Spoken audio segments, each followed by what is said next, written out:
Okay, wonderful. Ladies and gentlemen, dear friends, welcome to our C20 session, Realizing the Potential of Green Energy, Political Will in the Perilous Modern World. Energy, obviously, is a very important issue, and therefore, welcome to our meeting. We have a number of distinguished speakers, and at the beginning, I would like to welcome His Royal Highness, Prince Abdulaziz bin Salman Al Saud, Minister of Energy of the Kingdom of Saudi Arabia, representing this year's G20 presidency. And we would like to welcome him and ask him for some remarks, how he sees the G20 process, especially given the complicated international situation. We are probably very interested to hear how he sees the process and potential outcomes of this year's G20 summit with regard to energy issues. Your Royal Highness, you have the floor. Thank you, Greg. First of all, I cannot start with this so-called pseudo-prepared remarks without duly give recognition to the young women and men who had been active in attending to this mammoth job of Saudi Arabia being taking over, attending to the presidency of the G20.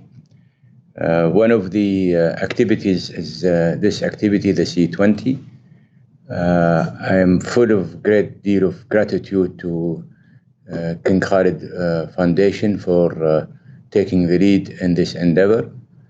I'm also grateful to Princess Nauf bin Mohammed bin Abdullah, who is both the chair of the Saudi side of the C20, plus she is the executive director of the King Khalid Foundation.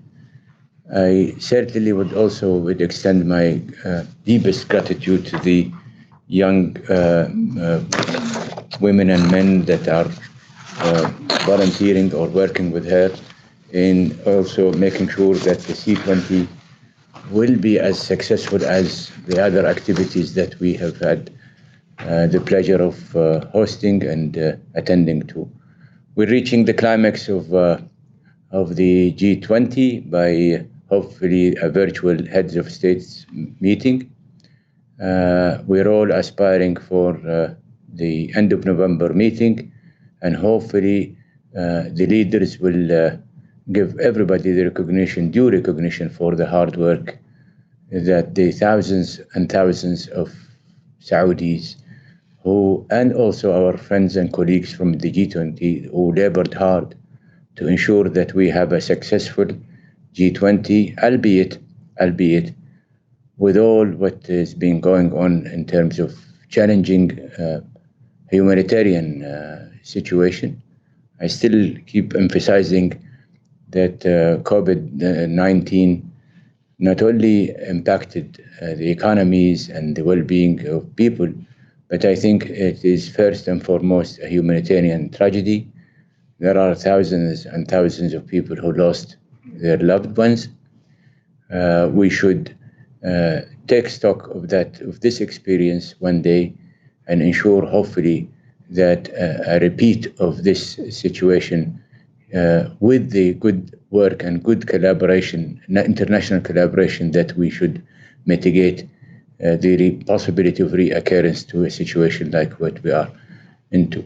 However, be it as it may, it is life, and life dictates that we should look ahead and continue pursuing our hopes, objectives, aspiration, and while attending to this situation, preparing today, it should actually put some invigoration to our endeavor to not to let down the future generations, and also continue in parallel, making sure that we still continue attending to the biggest and more important job, which is how to build a better future for planet Earth and for the generations that will come and will make a judgment about how good we left the world for them, and how much they will be enabled to attend to even their futuristic aspiration as these generations come forward to the fora of laboring hard to achieve their own future and achieve their own aspiration. So in a nutshell, I also would like to thank the attendance from all over the world, civil societies, those who have interest in continue running the agenda, an agenda that again talks about collaboration and really seeing the world as a global village whereby people need to associate and elaborate and congregate, because without which working in silos and cocooned environment, I don't think that we will reach the so-called global solutions that we are aspiring all for to achieve. In that endeavor, I have to take a minute by saying, and I wish we had that opportunity to have these meetings in Saudi Arabia, because it would have been better to show you the new Saudi Arabia. The new Saudi Arabia that unfortunately COVID-19 did not enable us to demonstrate it, to exhibit it as well as we should have, if it wasn't for the lack of mobility.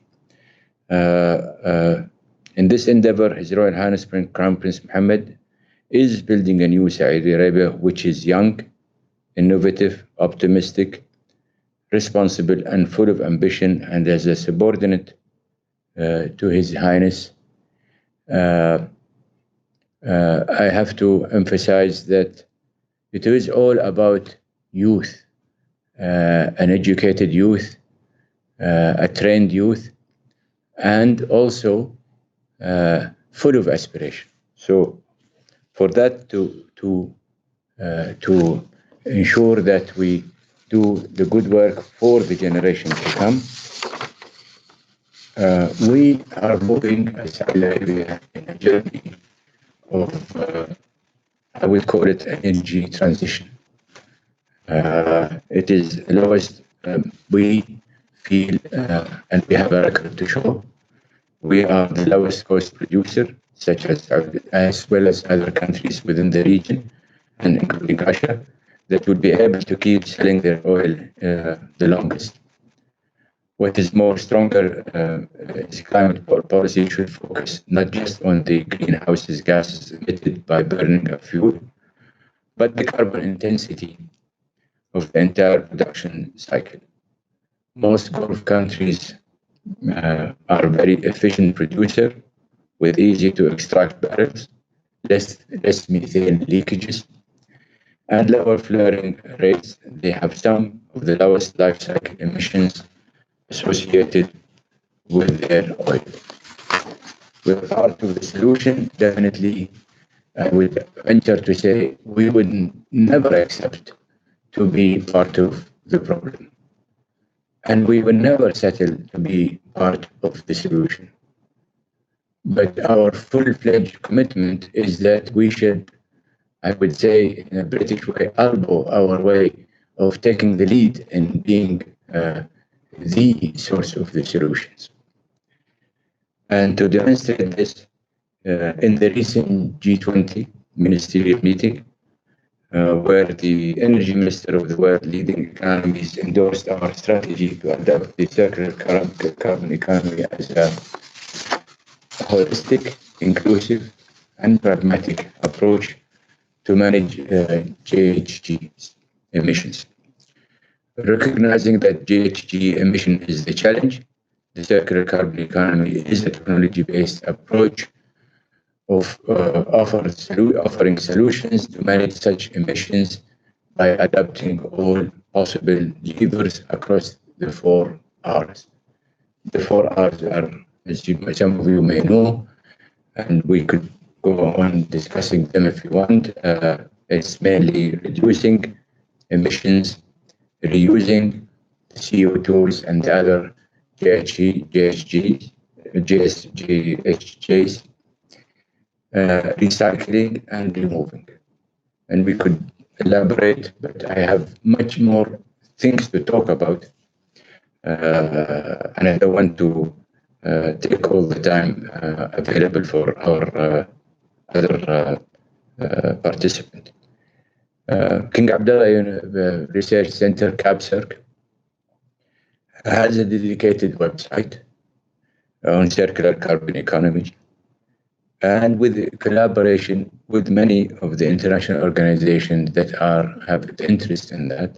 Just to name few, the IEA, ARENA, NAA, and the JCCSI, along with the OECD.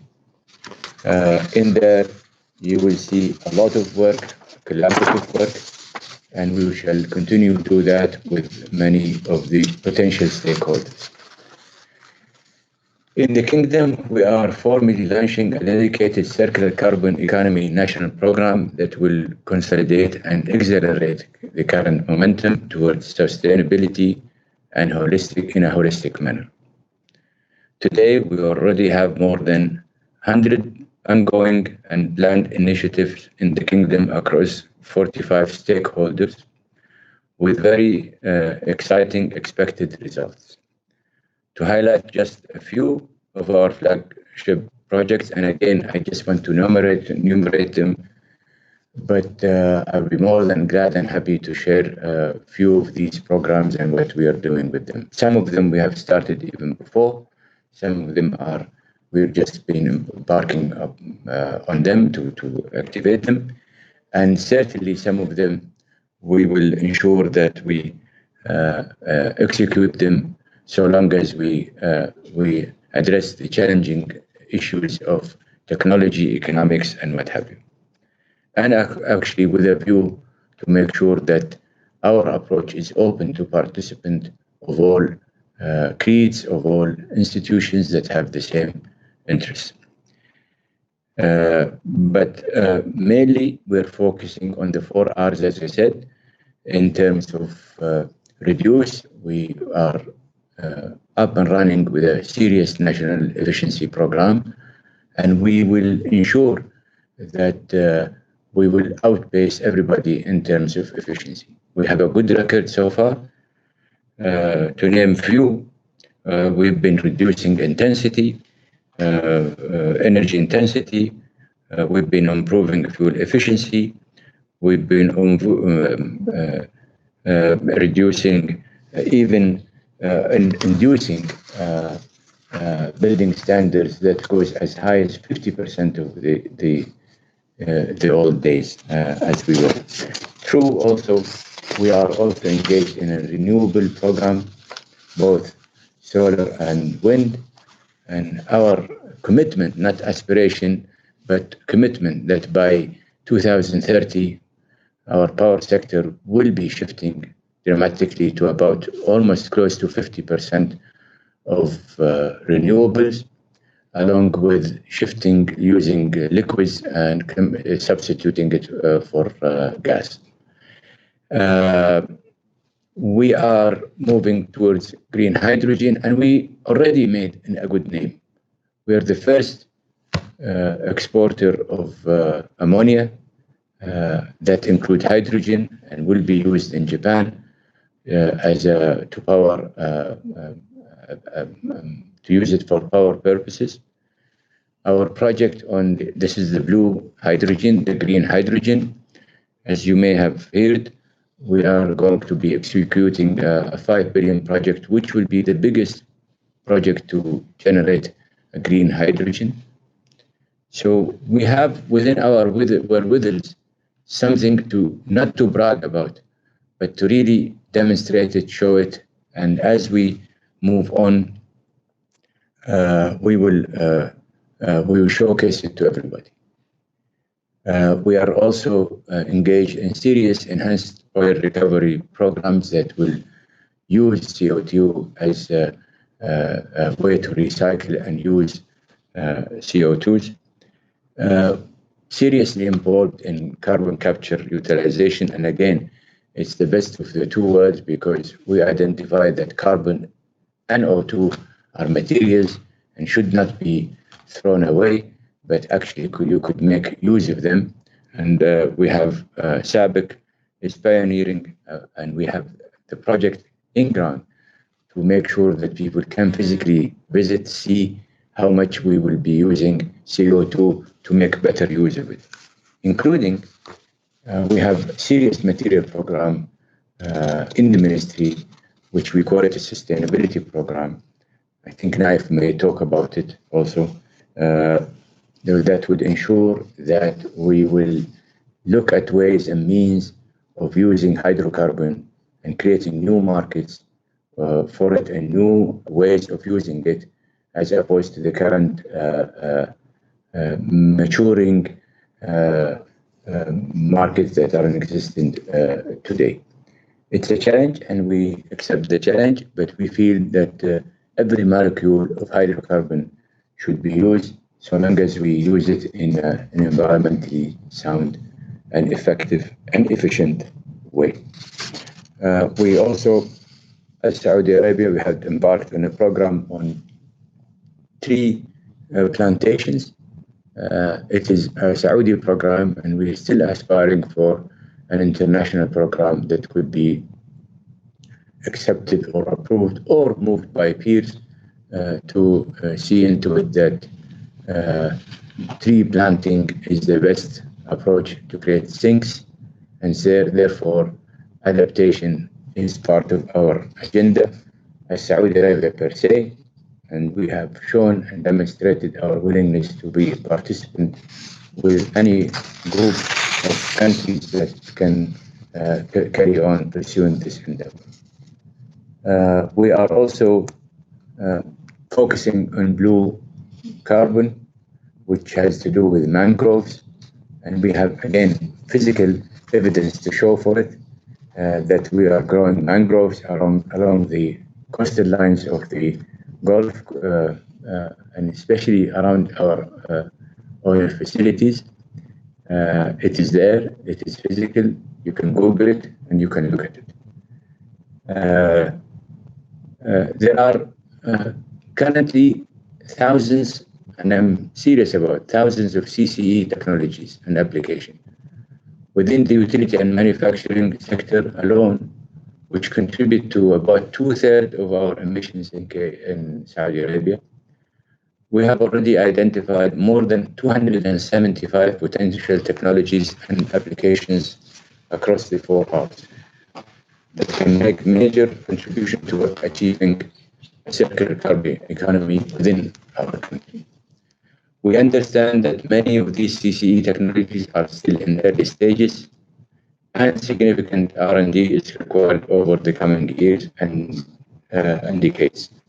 Hence, we have worked out with our research institution, research labs, and congregated with many other outside Saudi Arabia to ensure that we have a serious R&D program, economically sound, efficiently sound, and making sure that it really, for it to continue and to have that longevity, it should be economically sound. A critical enabler of the circular carbon economy, and it's for us having a standardized methodology of measuring emission, which is critical effort as part of our circular carbon economy national program to enable consistent emission monitoring. We want to measure our performance. We want to keep KPI our commitment, and we have bosses that do want to make sure that they can demonstrate to our national partners that we in business and we are serious and attentive to these endeavors. Another critical enabler for most of CC initiatives is funding and effective business model. We are evaluating funding options and assessing lessons learned from global successes and also failures to determine how we can support similar initiatives in the kingdom.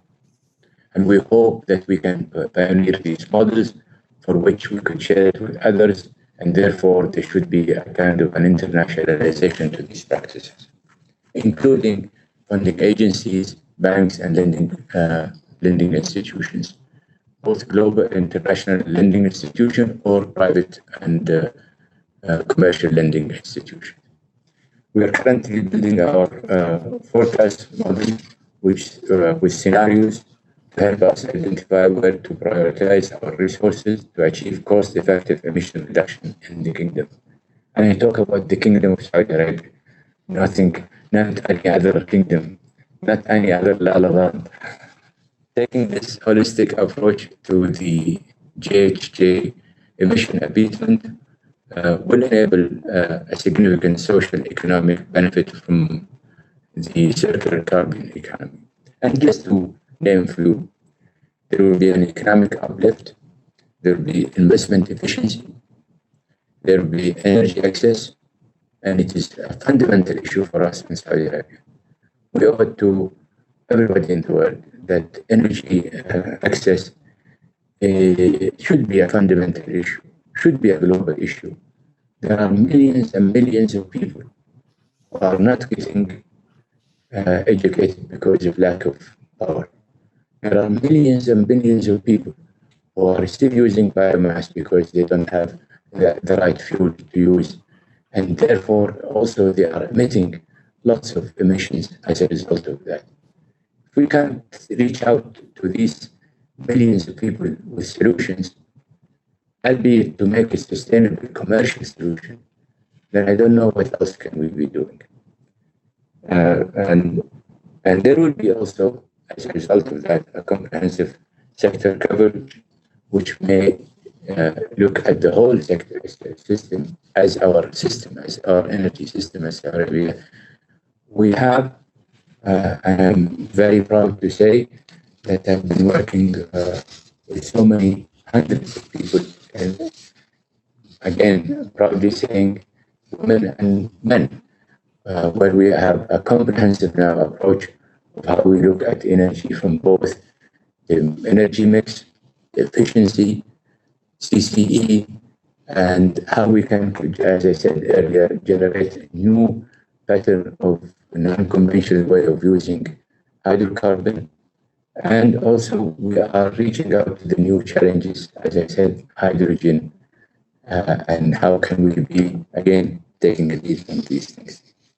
We are actively engaged with the international entities from all over the world. I certainly, we're quite open to use every mean to reach out to everybody, NGOs, international organizations, countries, research lab, anybody and everyone who has any interest in being part of our story and our endeavor will be most welcome. Finally, and I owe it to us as Saudis, I would say a few words because in His Royal Highness Prince Trumpet Mohammed endeavor to build a new Saudi Arabia, which is young, as I said, innovative, optimistic, responsible, and full of ambition. And certainly, as I said, we will be elbowing our way to take the lead. We have a determined young population. They are funding for their future. They will continue putting the effort, time, and they have the right education, the right training. Will continue to build their own expertise. But as I said, they're full of ambition, they are full of vigor, and they are full of relentless will to be part of, to take the lead in creating these solutions. They're funding for their future, and their funding for the future of generations to come. And it really, and I'm not trying to be engaged in any type of niceties, but I truly believe in it, that I have the honor and pleasure of working with hundreds of young women and men, and I emphasize the word I work with, because they do the remote controlling for me, and they do tell me what to do, and I'm here just to facilitate their work. But trust me, they are the big bosses, and I'm very fortunate that I have young, ambitious, determined bosses that I work with. Without much ado, and because of that, and because I am trying to be the embodiment, if I could call, of their aspiration, I would have to say, as being a subordinate to Prince Mohammed, I am not only an energy minister, I am an environmentalist energy minister, committed to the core, to a sustainable and cleaner energy future. And thank you very much for giving me that time. Thank you very much, Your Highness, for your remarks. If you allow, I would have a question. You have seen our C20 policy pack, where we are calling for decarbonization options and technologies. And your program is the circular carbon economy.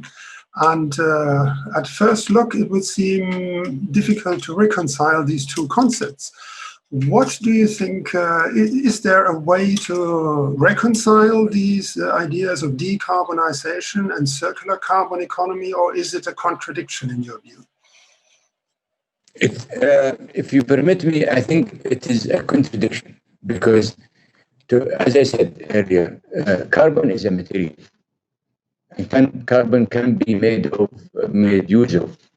To be realistic, and that's the whole thing about the CCE. It's a realistic approach of how we can mitigate, adapt, and make sure that we attend to the emissions. I think the common denominator amongst all participants in the G20 and others who are willing to engage in a realistic approach is just to make sure that our common denominator is reduction of emission.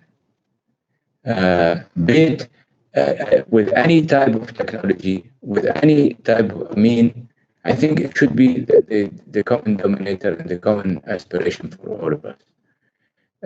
When you talk about decarbonizing, and you have to be blunt and clear, you are almost saying we don't want to use hydrocarbons, which would make hundreds of and millions of people shackled with that so-called endeavor, because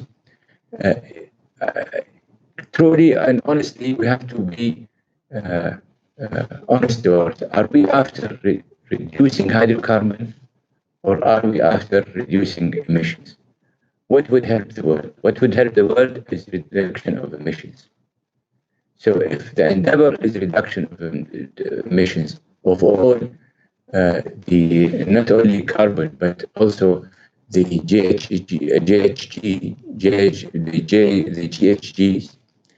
I think we should be open to congregate around that objective.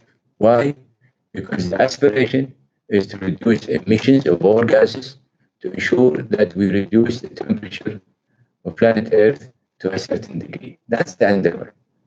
How we can do it, we should be flexible enough, congenial enough, adaptive enough to ensure that there are countries that they have their own national circumstances.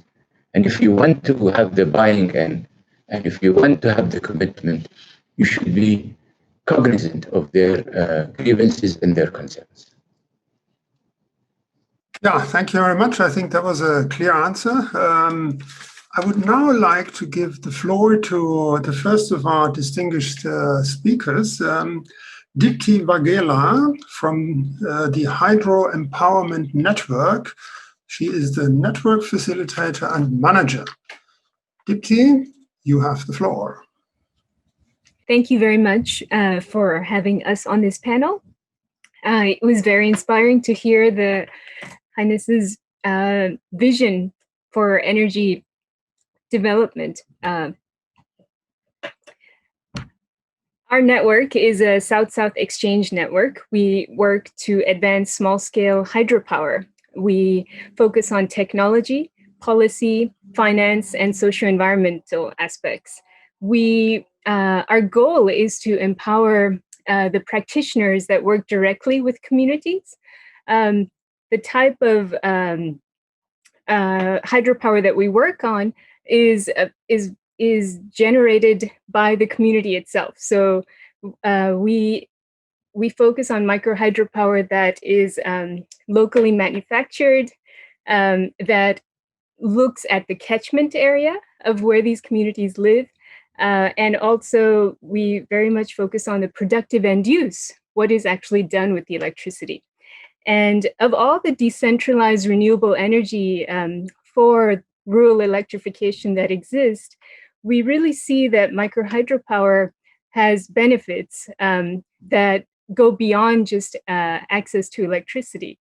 So when we look at local manufacturing and locally developed projects, local developers, we are creating jobs and livelihoods. So we're not just producing clean energy, but the local ecosystem around implementation involves local persons who also not only build and install and maintain, but even over the long term, they are continuously innovating their systems. Secondly, when we focus on watersheds, of course, catchment area restoration, reforestation is good for the hydropower system, but it's also good for this day and age of climate resilience. And especially rural communities are the ones to experience the brunt of it when they actually contribute very less to the challenge, the carbon emissions. So we see this as very much a win-win. And related to watershed development is when you have agroforestry, the electricity can actually be used to create livelihoods that are around green economies. And finally, we focus on access to finance. So often the players that tend to have access to subsidies and credit are the ones that are not those that are local. And so we are working to break the barriers for local organizations, local developers, CSOs, NGOs to access finance for community-based, community-owned, community enterprise solutions for small-scale hydropower. And yeah, I would like to end with those 3 points. Thank you, Dipti. That was shorter than I expected. Actually, I thought there was a speaker before me, so I was a bit unprepared. Yeah. Of course, you raised the question of access to finance for these community-based solutions, which is certainly a big problem. So it's probably a good opportunity now to pass on to Daniel Schrodt from the African Development Bank. He is the acting director for renewable energy and energy efficiency at the African Development Bank. And of course, the job of this bank is to provide exactly that, finance for these community-based solutions. Is that true, Daniel? Are you helping people like Dipti in Africa? Well, first of all, good morning from Côte d'Ivoire, from Abidjan. It's a pleasure being on this panel. With such distinguished speakers. And indeed, we are a development finance institution, and our role is to use our funding in a catalytic way to bring in other finances as well and provide solutions for those that really need it the most. Maybe let me start by saying a couple of words around the specific context of Africa when we're talking about the energy transition. And that is really, the transition has to be seen in the context of what I would say 2 paradoxes. The first one is that Africa has a low share in terms of global emissions, historically responsible for about 4% of global CO2 emissions, the majority of which actually from land use and not emissions from fossil fuels. Although we see a slightly increasing trend in terms of emissions from fossil fuels related to power generation, but also from transport. Yet at the same time, Africa is already bearing the brunt of the impact of climate change, with climate-related disasters unfolding regularly, whether that's droughts, floods, the cyclones, etc. The second paradox that I would like to highlight is, and the Honourable Minister referred to it, is that Africa is the continent with the biggest electricity access deficit of still roughly 548 million people without access to electricity. In fact, 14 of the top 20 countries with the highest electricity access deficit are concentrated in sub-Saharan Africa, and all the 20 least electrified countries are in sub-Saharan Africa. And the situation is even looking more dire if we're looking at the access to clean cooking solutions situation, where you have roughly 900 million Africans without access to those solutions, with all the negative impact, including, of course, in terms of health.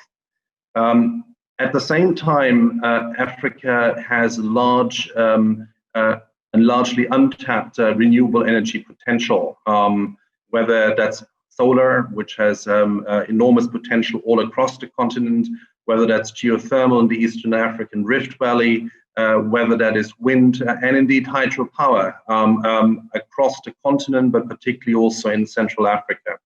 It's interesting that the International Renewable Energy Agency, IRENA, in fact, in their renewables outlook, indicated that 67% of power generation in sub-Saharan Africa could be met by renewables by 2030. So clearly there are tremendous opportunities for Africa to advance and accelerate that energy transition, increase resilience to climate change, and also tackle Africa's access deficit.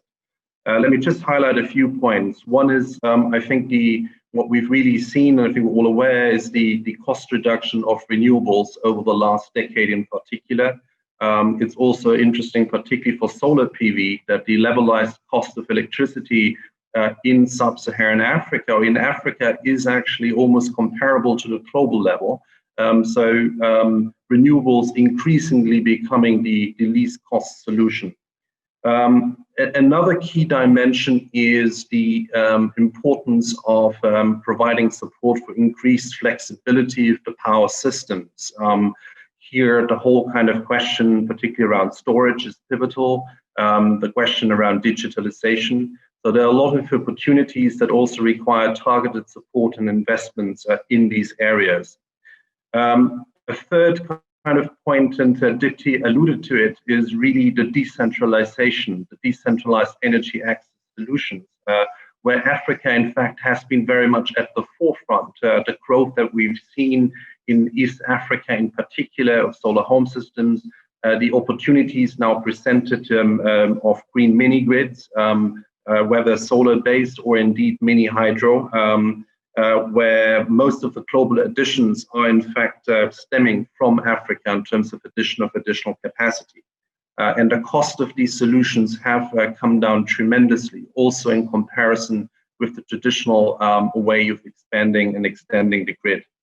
It's clear that despite all these opportunities, there continue to be inherent challenges in the African context, ranging still from challenges on the policy regulatory frameworks, a lack of cost-reflective tariff in many instances, the dire situation of many of the utilities that have to be the off-takers in many instances of the power, and many of them are not creditworthy, and still a challenge related to the high cost of capital. And this is really where these challenges, really where institutions, multilateral development finance institutions, such as the African Development Bank, as Africa's premier financing institution, have a critical role to play, to use their resources in a catalytic way. We have, in fact, on the African Development Bank side, prioritized energy. It's number one of our so-called high fives for Africa. We have, in that context, also placed a particular emphasis on scaling up renewable energy sources. And just one figure, sort of in the period 28 to 2012, only 15% of our investments in power generation were in renewables, whereas in the period 2013 to 2019, well over 80% of our investments were in renewables. And that clearly is the trend and will certainly accelerate going forward. A few quick additional points, and without taking too much time, would just want to highlight sort of some of the aspects of de-risking where a DFI such as our institution plays a role. One is on the policy side. For example, through providing solutions for standardized approaches to procurement of renewables, IPP procurement programs, for example, or trying to roll out decentralized solutions at scale, because we need to have scale if we want to address the access challenge. We're also really looking at obviously financial de-risking, and that is also linking back to the question that the moderator asked me just at the start. Just 2-3 points. One is we have a particular emphasis on providing support for project preparation. We see that many projects are not prepared to the standard that is required for attracting financing from various institutions. So there needs to be dedicated support for project preparation. One instrument that we have in this regard, which we have actually scaled up recently, is our Sustainable Energy Fund for Africa, SEFA. Another aspect is blended public-private financing approaches, where we try to use our resources in a catalytic way.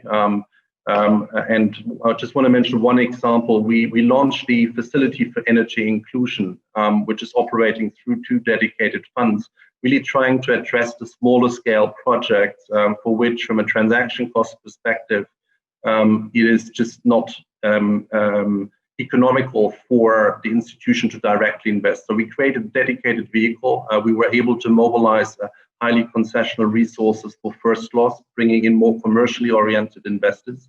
And this facility is already providing support to companies in the energy access space. Let me stop there, but this is just some of the examples on which we are focusing on our side. Yeah, thank you. A quick remark here for the audience. If you have questions for the speakers altogether or just for one speaker, please feel free to use the chat function in the sidebar of your browser. We will try to use these questions then in the further discussion. Our next speaker is Mr. Leo Horn Patanotai. Is he? He's back. Yeah. He's head of the London office for the World Resources Institute and director of strategy and partnership at the World Resources Institute's Ross Center for Sustainable Cities. I understand Leo is using a PowerPoint presentation. I hope we can technically manage that. Leo, you have the floor. Yeah. Thank you. Thanks for pronouncing my name correctly. That very rarely happens. So if you can just bear with me for 1 second while I upload. There's just a few slides. I'm a big believer in the adage that pictures speak a million words. So can you see my slide?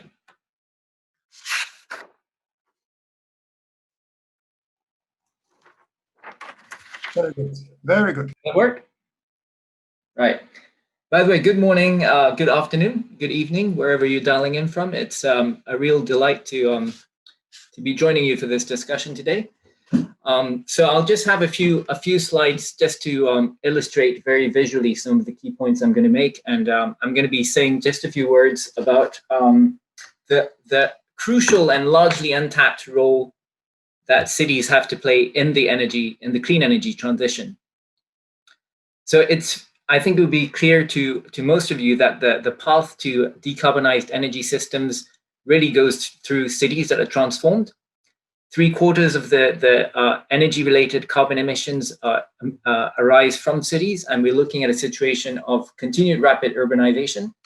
COVID-19 notwithstanding, we're still expecting about 2.5 billion people additionally moving into cities in the next 20 to 30 years. So this is cities are growing to accommodate this influx, and you may recall the IPCC report of 2018, the special report on meeting the 1.5 warming target, laid out very clearly that all cities will need to be carbon neutral by mid-century if we are to have a chance of meeting that 1.5 goal. And needless to say, today, no city actually meets that mark. So what we're talking about really is the transformation of how the world's towns and cities are built and run, governed over the next generation. That in turn, of course, will require revolutionizing the building, energy, transportation, industrial systems that these cities depend on. And what you see today is, by the way, another thing that the IPCC report pointed out on a more hopeful note is that cities are amongst the systems that are most amenable to driving this change at the pace and scale that is needed. And indeed, what we're seeing is that is a big surge around the world from cities to committing to decarbonization targets, and that in turn is driving a big upswell of demand for clean energy. So this really is an opportunity story. What we're seeing, though, is a real disconnect between what's happening on the demand side, what I've just articulated, coming from cities, and on the other hand, what's happening on the supply side, which too often fails to take into consideration not just the demand from cities, but the opportunities that cities provide to manage this transition to a clean energy future. And this is a problem for cities as well as for the energy sector. For cities, most cities don't know how to meet the energy decarbonization target goals without the support of grids and utilities and policies that favor move energy supply into a green direction. And they have very little control over the energy supply, transmission, and interconnection. And of course, this is also a big problem for utilities and the energy sector as a whole, in that the assets and capabilities that cities have to support this clean energy transition are not being fully utilized. So it's clear that for the world to limit climate change to the 1.5 degree target, the transition to clean energy needs to really accelerate. It needs to happen much faster and at greater scale. Our speakers before had touched upon this. And while there has been tremendous progress in the past 2 decades, we are not nearly close to where we need to be in terms of pace and scale of progress. And cities, as I said, account for about 3/4 of energy-related emissions globally. And they have there's a tremendous abatement potential in cities, which you see in this graph. The shaded areas are the carbon abatement potentials achievable if energy systems were decarbonized. So what you're seeing effectively is that cities can more than double their abatement potential if their actions are coupled with commensurate and coordinated action at the national level to move grids and the power sector in sync with where cities are going or pointing. So the traditional power sector is very much, power system works very much in this linear fashion. You get the generation happening in very centralized, large-scale formats through power stations, often thermal power stations. And the end use is in city, and it follows this kind of linear trajectory with a lot of waste and inefficiencies along the way. The future of the power system looks very much more like this, and so that the turquoise or teal elements here speak to the role of renewable generation, solar, wind, etc., as well as storage.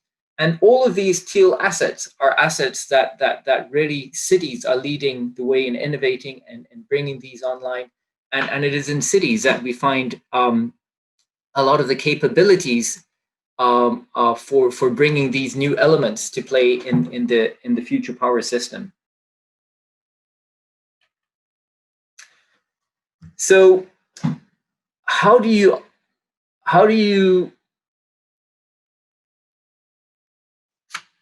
harness the considerable assets that are within cities to support and accelerate the clean energy transitions?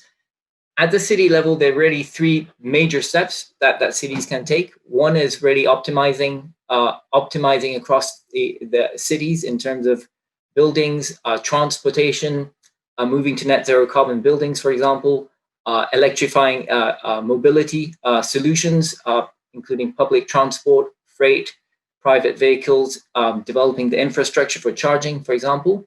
So one is optimizing. Secondly, electrifying, switching from fossil fuels to electricity for all end users. And thirdly, decarbonizing the energy supply. And that is really, that part is the piece where the collaboration with national entities is going to be absolutely key.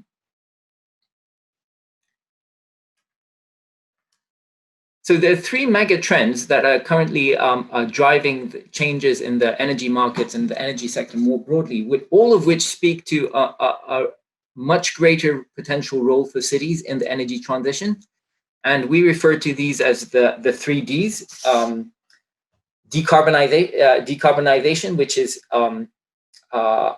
taking place through the transition away from centralized fossil fuels, fossil power generation towards renewable energy power generation, sometimes also referred to as variable renewable energy. Decentralization, which is occurring as a cost of renewable energy technologies continues to fall quite precipitously, including PVs, so solar, wind, and new technologies such as batteries, which, as a lot of you will know, is the technology where the price decreases have been the most dramatic. And the third big trend that we're seeing is digitalization. And this allows for massive efficiencies to be gained in the management and operation of these new distributed energy assets that we saw in the future power system. So this is, I'll stop there with these graphs for you to ponder on, and I'll be happy to take any questions. Yeah, thank you, Leo, for this presentation. We have now the final panelist here, that is Dr. Naif Al-Musehel. He is the Deputy Minister for Policies and Strategic Planning from the Ministry of Energy in the Kingdom of Saudi Arabia, representing again the presidency of the G20. And I would be quite curious to see how you react to the three speakers that we had now who argued for decentralization, decarbonization, which is, as the minister said, not entirely the same line as the G20 presidency's agenda of a circular carbon economy. I'm curious to how you comment on that. You have the floor, Dr. Naif. Thank you, Jürgen, for the kind introduction. It's a pleasure to share the virtual stage with our esteemed colleagues, and an absolute delight to contribute to the great work that's being done in the C20. The role of the C20 since 2013 brings a crucial vantage point cemented by its principles: inclusivity, transparency, collaboration, just to name a few, and the important pillars of multilateralism, which in turn is at the heart of the G20. Today, we're here to discuss the potential of green energy, or in other words, cleaner, sustainable solutions for our global energy mix, with the goal of addressing global warming. As demonstrated by this panel and the audience, we come from multiple backgrounds, different professions. And in a similar fashion, our economies are also heterogeneous by nature. So the real question becomes, how do we provide a framework or a platform that enables each of us to reach the same goal, given our heterogeneous attributes? I'm sure all of you value the concept of flexibility, whether it's from your experience as professionals or in your personal lives. And flexibility is synonymous with optionality, in which decision and policymakers value above all others. Interestingly enough, optionality, in that sense, is also linked to inclusivity and transparency, not to mention collaboration as the principles of the C20. In turn, the more options you have, the better equipped you are to obtain your goal. And equally as important, the better equipped you are to be resilient and absorb any exogenous shocks that may derail your path towards that achievement. As energy professionals, energy security, sustainability, affordability are the key policy drivers. Implicitly, the enablers to make progress in these pillars is flexibility in implementation. As highlighted by His Royal Highness, the Minister of Energy, the Kingdom is introducing and adopting a circular carbon economy framework as a flexible platform aimed at managing emissions in an inclusive, collaborative, and transparent way. Through the 4 R's, which is reduce, reuse, recycle, and remove, it is demonstrated that multiple solutions can be employed in a prudent way and adhering to the idiosyncratic attributes of economies, businesses, and individuals. Renewables are part of this framework, but they are not the only solution. So if the sun doesn't shine and the wind doesn't blow, renewables will not solve our problem. So there's a challenge in reliability, and there's a need for other solutions as well. As an example, this can be demonstrated by the pandemic of COVID-19. Daily emissions fell by 17% in April compared with 2019. And depending on the lockdown measures, it's expected to fall between 4 to 6%, where some studies are estimating that the world will use 6% less energy this year. And this is almost the energy demand for India. So how did this happen? Well, simply, it's not only a loss in demand primarily from mobility, but some spillovers in economic sectors and manufacturing. But the question is this sustainable? Of course not. And the impact is more likely than temporary. But a key point here is demonstrated that effective change is linked to behavioral change. And that change is demand-side management efforts, policies, and other options, which are included in the 4 R's of the circular carbon economy. Through its programs, such as the Saudi Energy Efficiency Center and the Energy and Water Price Reform and countless others, the Kingdom was able to go from a growth of 65% in energy intensity between the periods of 2012 to 2018, down to 8% in 2019. Hundreds, thousands of tons of carbon can be captured and utilized through the reuse and recycle approaches, and in equivocal amounts, the 4th R, which is remove, can be through nature-based solutions. If we want to be pragmatic in our solutions, we must have optionality, flexibility, inclusivity, transparency, and more importantly, collaboration and the multilateral approach. The CCE framework achieves it. And in the recent energy ministerial meeting of the G20, the CCE as a framework was endorsed due to the points mentioned above, particularly for its pragmatism and flexibility in achieving the desired outcome. So we must think of carbon and CO2, as His Royal Highness has pointed out, that they are an opportunity. They are a material that we can use. The sustainability program, which His Royal Highness mentioned, focuses on utilizing and creating demand centers for hydrocarbon, such as development in clean cooking solutions, which Daniel mentioned in terms of Africa, innovation of CCUS technology, cleaner jet fuel, and PV cells-based window and sustainability, such as reusable packaging and materials. This is just a flavor of the potential of CCE and the other programs that complement what the Kingdom is leading. And just a few points that, Jürgen, you mentioned and our esteemed speakers. Renewables are part of it. Actually, the circular carbon economy program envelops that solution, but it's not the only solution. The reason being is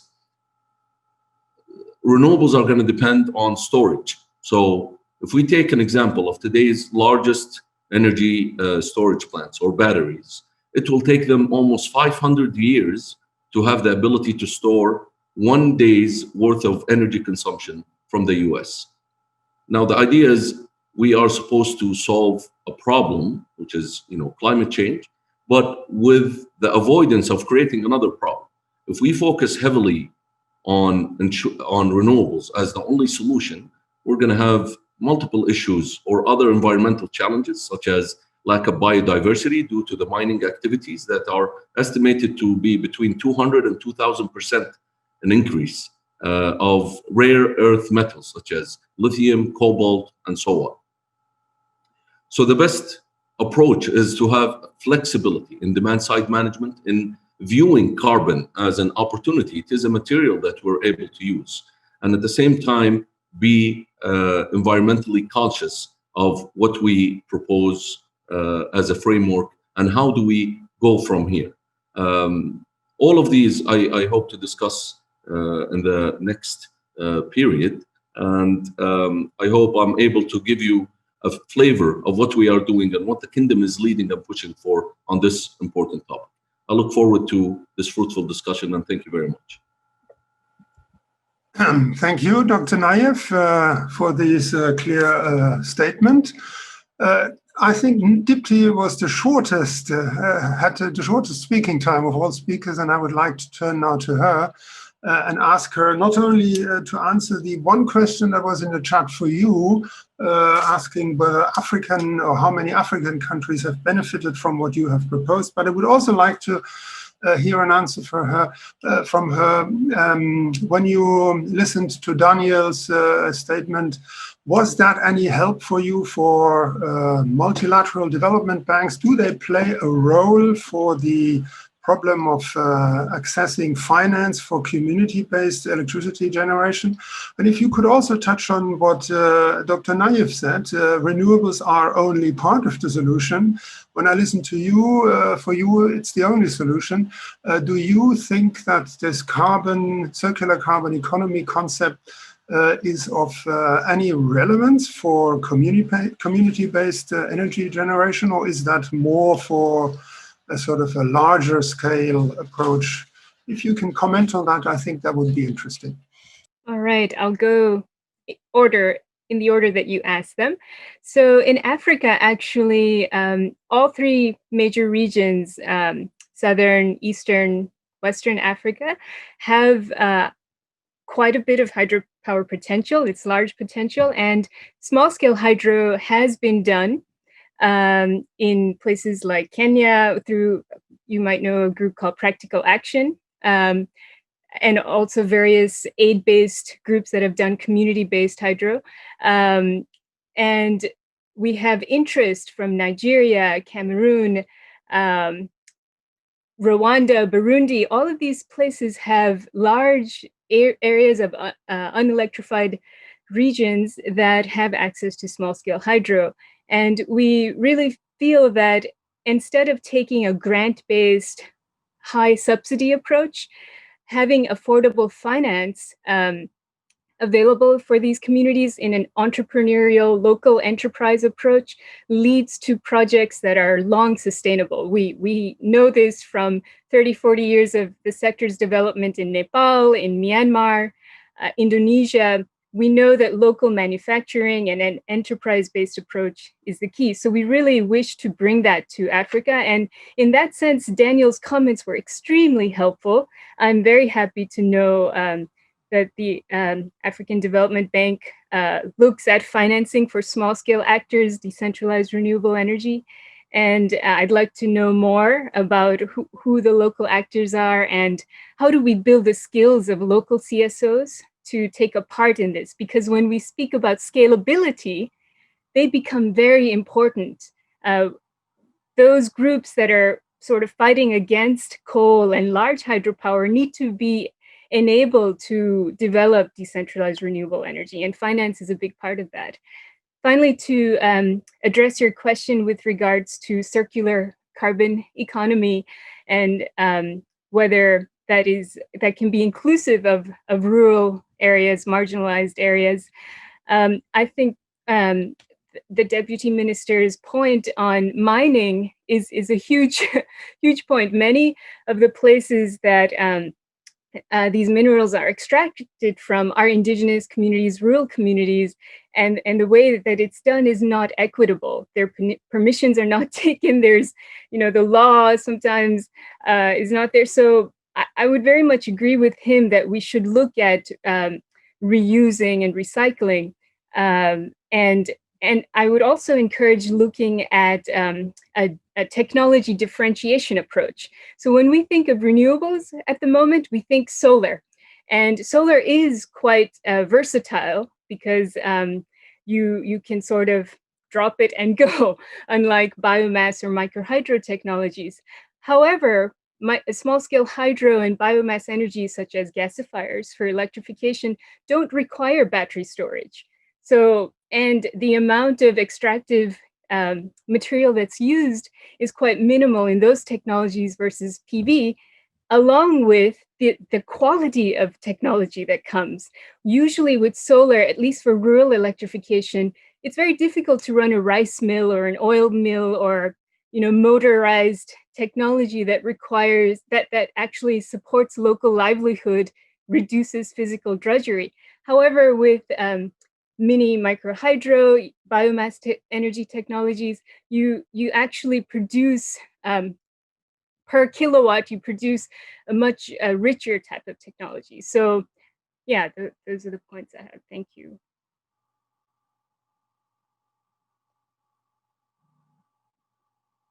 Yeah, thank you, Dipti.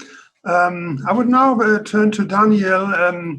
You stated that the African Development Bank has dramatically increased the share of its spending, energy spending for renewables from 15 to now something like more than 80%, if I'm not mistaken.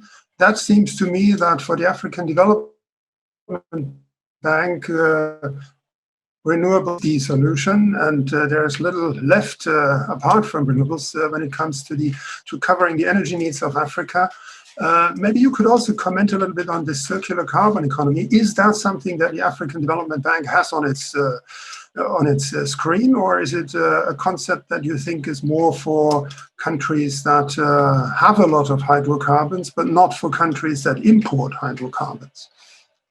Please, you have the floor. Yeah, no, thank you very much for those questions. In terms of the circular carbon economy concept, well, maybe 2 points. One is that we have actually very recently launched on the bank side a trust fund around the circular economy more broadly. That's not specific to the concept of the circular carbon economy, but sort of has the same principles. So that is certainly an area that we are looking into very actively. I think you also have to bear in mind that Africa is very diverse. So obviously there are a number of African countries where the carbon economy, fossil fuels do play currently a very important role in terms of the energy mix. I think one just has to think about South Africa, also Nigeria, some of the North African countries. So obviously there also has to be support to those countries in managing the energy transition. And in that context, I think that concept is also worthwhile looking into as far as Africa is concerned, despite obviously the differences. As you rightly pointed out, our focus has been shifting significantly towards renewables, both larger scale, but also indeed the smaller scale. I think we concur with what also Dipti and others have highlighted, that if we are serious about a universal access to electricity in the African context, that will only be feasible if there's also significant scale up of decentralized energy access solutions. In fact, all statistics, all reports, whether it's the International Energy Agency and others, highlight that this will have to be a key part of the solution. And this is sort of just to complement what Dipti has said in terms of financing. It is clear that we also need to bring in the local financial institutions, the commercial banks, providing targeted support to them, that they understand in the first instance better these type of models, providing technical assistance, providing also some concessional resources that allow them to lend at terms that these companies can really afford. I would just like to highlight one facility which I think is useful to many developers, which can also be community-based in the mini-grid space, which is our Green Mini-Grid Help Desk, which has been operating for a couple of years now, has been providing support to well above 100 developers across Africa, different type of support, some more technical oriented, some actually helping them with access to finance, sort of reaching the next kind of level of development, some really looking at what are productive use opportunities to increase sort of the income potential to make these type of solutions more commercially viable. So these are also, I think, approaches that need to be scaled up, and we're certainly looking forward to working with the different institutions and stakeholders in this particular space.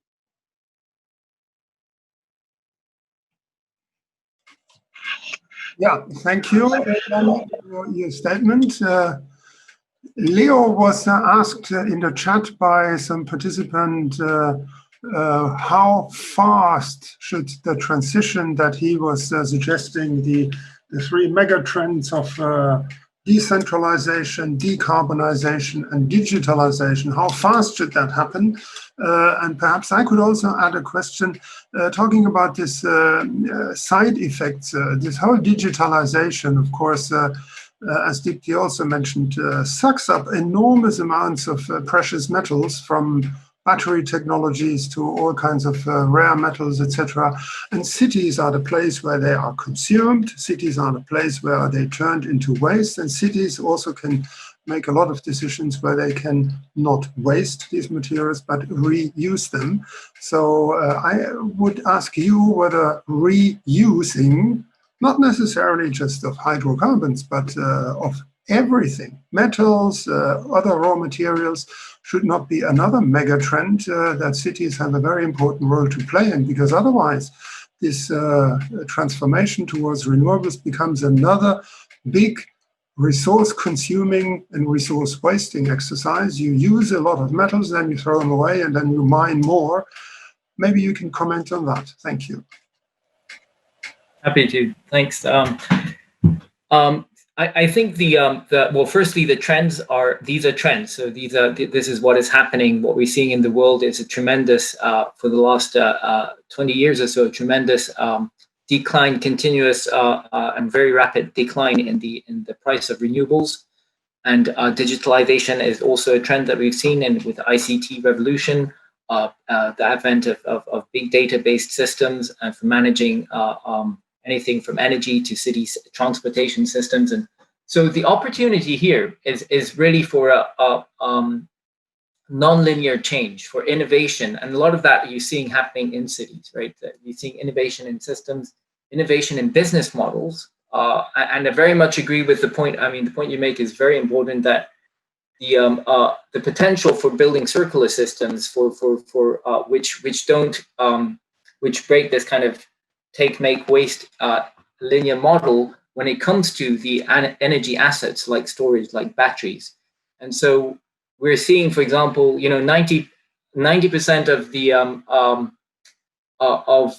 of vehicles are most of the time are not being used, and that represents an incredible storage asset for cities.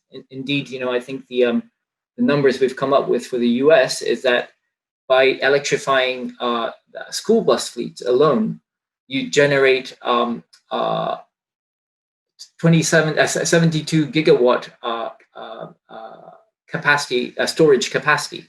And this is capacity that cities can use, that utilities can use to manage, to create flexibility in the way to manage the intersection of demand and supply for energy. There are also very interesting new models, business models for financing these transitions. For example, the big barrier to electrification of vehicles is cost, upfront cost. Life cycle cost, of course, is a different matter. And in many cases, you see that there is cost parity when you look across the life cycle. But what we see in America, for example, is Dominion Energy, for example, in Virginia, this is a utility that is financing the deployment of electric vehicle fleets on the basis of a leasing model. So batteries are leased, and these kinds of new business models offer opportunities to break this kind of make, take, waste cycle and build circular systems which make more optimal use of assets that are already in play.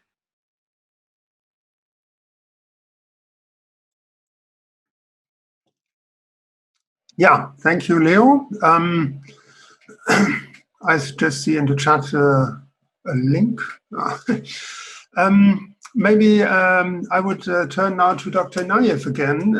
You have heard a number of comments now on the sort of balance between renewable energies and circular economy. And I think circular economy clearly does not only mean this a circular carbon economy, it means a circular economy of all kinds of materials, because renewables also need a lot of materials that could create a lot of problems if the demand just goes up and nothing is recycled or reused. If you look at the G20 summit this year, do you think there is going to be a sort of important impulse coming from the summit, further emphasizing this recycle, reuse component? Because when you listen to the presentations, it seems the drive towards renewables is going on pretty well, with or without the G20. What is your opinion on that? Thank you, Jürgen. So, I mean, what the G20 will do, of course, that's their prerogative. But if we take the ministerial energy meeting that happened not long ago, and the endorsement of this, it is a good indicator that the circular carbon economy as a framework is pragmatic. It is realistic. If we take a step back, so the step back shows us that the actual goal is to manage climate change. Now, how do we best do this without creating another problem? The issue with renewables as the only solution is it might create another environmental challenge. So because renewables such as wind and solar and all of that material is created from non-renewable material. So by that aspect, we are risking of adding more waste that we have accumulated to today over the next 20 years. I mean, we have seen in the past 2 decades, there has been billions of dollars of investments for renewable, and the penetration is only at 3%. It's not a lack of finance, it's not a lack of commitment, but is it the only solution? And the circular carbon economy proposes that it is not the only solution. It is part of the solution. And His Royal Highness, as he mentioned, that we do not accept to be part of the problem, and we do not accept or do not settle for being only part of the solution. The idea is, how do we create something that is pragmatic, that adheres to the different heterogeneous attributes of the economies? If I can mention just some quick facts and figures. So for renewables, the benefit from PV is about 30%. And today we're close to 25%. And for wind, it's about 60%. And today's best technology is around 45%. So we're near that peak. But if we look at the cost, whether it's to the environment or on the financial statements of these different companies, whether they are from the private sector or government endorsed, it's massive.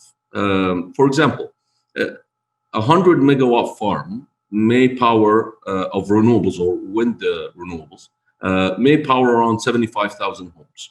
So assuming efficient consumption, but it does require thousands of tons of iron ore, concrete, and more importantly, non-recyclable plastics for blades. For solar, this is almost 1.5 times as much.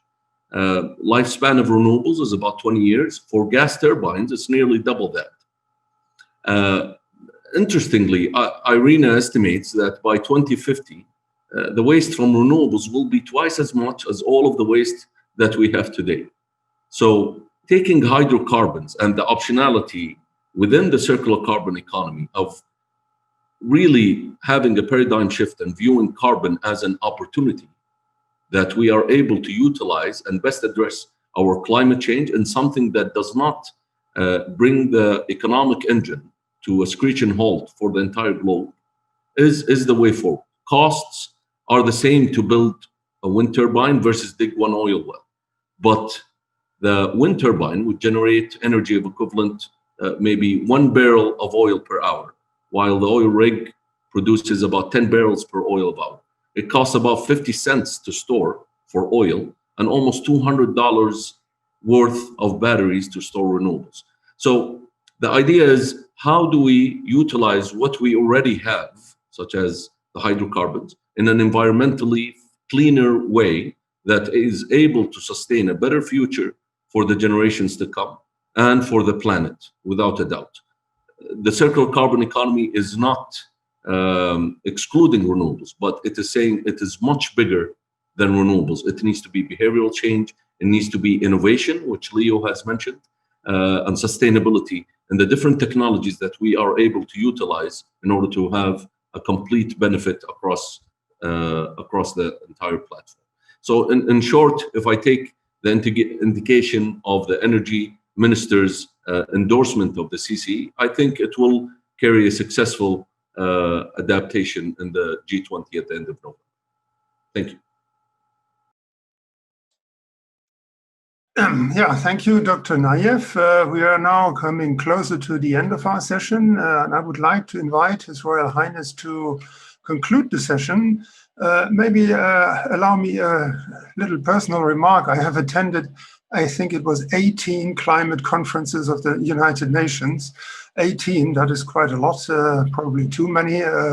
And Saudi Arabia was always one of the more difficult countries in these climate negotiations. And for me, it's a very welcome event that we have now a civil society dialogue from people engaged in this issue from all over the world with the Minister of Energy. And I would like to invite him to comment on what he has heard in this session, whether there is any sort of aspects he would like to highlight or to emphasize, and also perhaps give us a little view on what he expects the G20 summit will actually achieve, given the complicated international environment that we're now operating in. Your Royal Highness, please. Thank you, Jürgen, and thank you for our friends and colleagues, the panelists. I've heard quite a few remarkable. I continue to learn, and I will continue to learn as long as I live. But first of all, just I had to disappoint you, Jürgen. I know I have a longer record than yours. I've been part of this climate change discussion ever since it was incepted 30 years ago. So you can't beat my record in attending to that. And I would emphasize that we were one of the first to be a participant, and I think we would show you and our colleagues and those who read us that we have been a party to all of these agreements that came out of, including Paris Agreement. And because we want to be committed and discharge our commitment as the agreement should be executed, we're here, as I said, we're trying to make sure that we attend to our commitments in the most diligent, effective, and not only, as I said, we want also to take a lead on that. So we were not trying to be difficult as trying to be realist. We opt for real solution to achieve real conclusions. And for that, we still continue to be engaged with that sense of realism as opposed to a sense of utopia. People can differ, fine, but let's make our differences a mean to enable us to challenge ourselves and to ensure that we congregate around the real issues. The real issue of all of our discussions on climate change is to make sure that we temper the temperature of planet Earth. That is what has been extrapolated in Paris Agreement, is to reduce the temperature by 1.5 degrees. The real issue is that we could do that through the reduction of the emissions of the GHGs. That's the real objective. The mean we will have to work with everything. We feel comfortable, as we have said, with the idea of CCE. Why? Because it is really inclusive of every idea that I've heard here. Daniel was talking about circle economy. The CCE is an enlargement and an enhancement of the circular economy. Why? Because it includes the source, the energy, and the emission flows. So it is a build-up or an additionality that makes the whole thing more inclusive. Our other friend, whom I'm trying to debate, she talks about the grievance and of Africa. She knows, and Daniel knows, that the Saudi Development Fund works with so many African countries in reaching out to these endeavors, along with, funny enough, OPEC Fund is engaged with so many of these, and along with other Islamic funds, and those funds that we have something to do with. We've been engaged with Africa, and let me also share two numbers which really occupy my mind. As I said, environmentalist Saudi energy minister. Let us not forget that there are 2.8 million people, citizens of this planet Earth, who do not have access to any meaningful way of clean cooking fuel. Let us not forget ever that we have 800 million citizens of this planet Earth that they don't have any type of energy accessibility. If we are to address all of that, we should look for all of the above. We should reduce, which may include decarbonization, as our friend was saying. It could be efficiency, it could be all of the above. But I think what can bring us all together is this so-called common objective, reducing temperature through reducing emissions of all gases that cause that temperature to go higher. If we can congregate on these two goals, and then promise ourselves that we will invigorate ourselves in every meaningful way, without any preconceived conclusions, and we look for the most meaningful, most effective, most economically effective approach, without, as I said, a preconceived dogma, where we make any source of energy being laced with the idea that it's incompatible to today's and tomorrow's energy mix. I think we will have an excellent way forward. We're inclusive, and we would like to be, as I said, part of this global effort. And not only that, as I promised everybody, we will be pioneering, and we will, as I said earlier, we will elbow our way to be the first and lead with so many of these things. Trust us, we mean well, because we are, after all, citizens of this planet Earth. Yeah, thank you, Your Royal Highness. I could not agree more. We're all citizens of this planet. I thank you particularly for attending the whole session. That was unexpected. We didn't expect you to stay there for so long, given your busy schedule.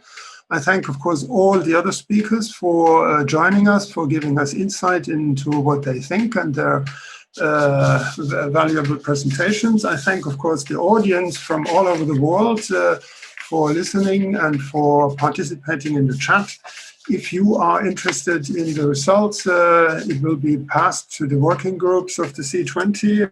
And if you are in an NGO that is not yet part of the C20 process, you can register. The process is going on, of course. And if you are tweeting on that, use the hashtag C20 Summit. I thank, of course, also finally the Secretariat for organizing this. I know it was a lot of work, and I think it was very successful. And I wish you all a good day, the last day of our C20 Summit. Thank you all.